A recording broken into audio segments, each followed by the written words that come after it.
I'm actually a spy.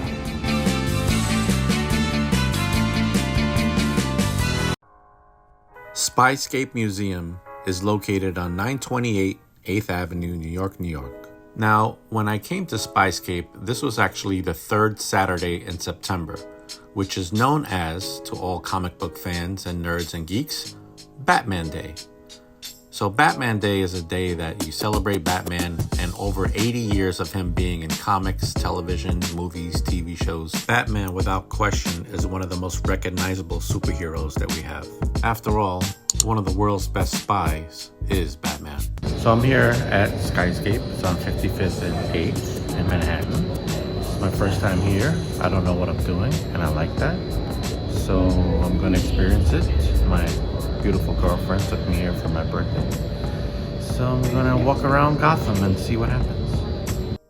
At Spyscape, you're able to learn about spies throughout history, see some of the gadgets that they used, and hear stories of espionage that may seem stranger than fiction.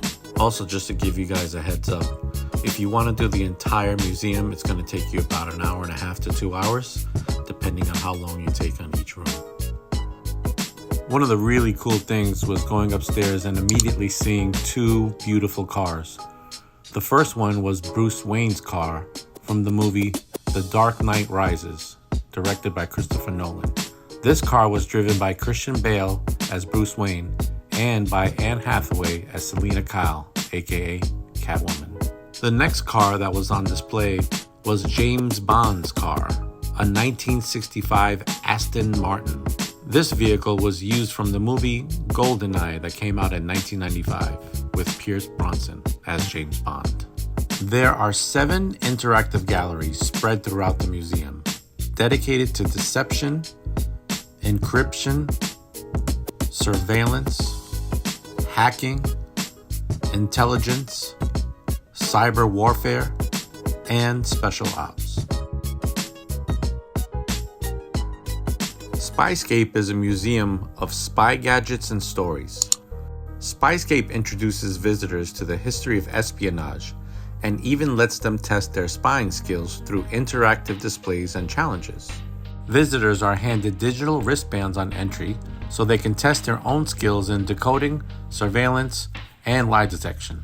The experience ends in the debriefing room, where visitors are assigned a spy role, from analyst to spy master. It's a contemporary museum where the content is more about the guests and how they react to the content and to the interactive challenges, specifically creating a different journey each time they come through. So this room is actually really cool.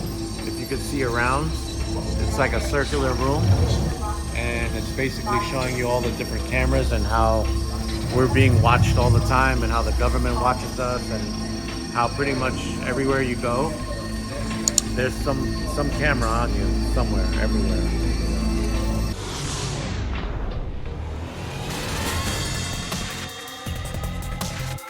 Groups seem to have the most fun either participating in and or observing the Special Ops Challenge.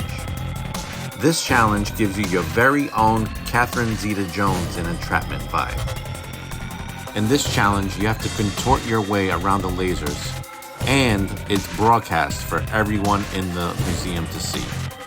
Each person who enters the night vision room attacks the challenge with a bandit, crawling on the floor, rolling, reaching, all while furiously slamming at the lights, which is the mission to extinguish them all.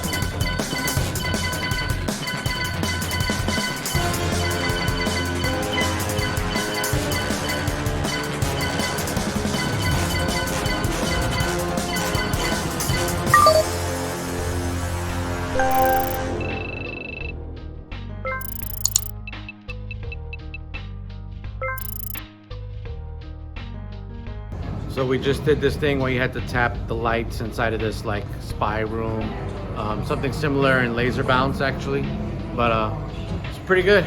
You exert itself a little bit, so make sure you don't eat anything crazy before you go in there. Make sure to like and subscribe and get ready for part 2 coming soon.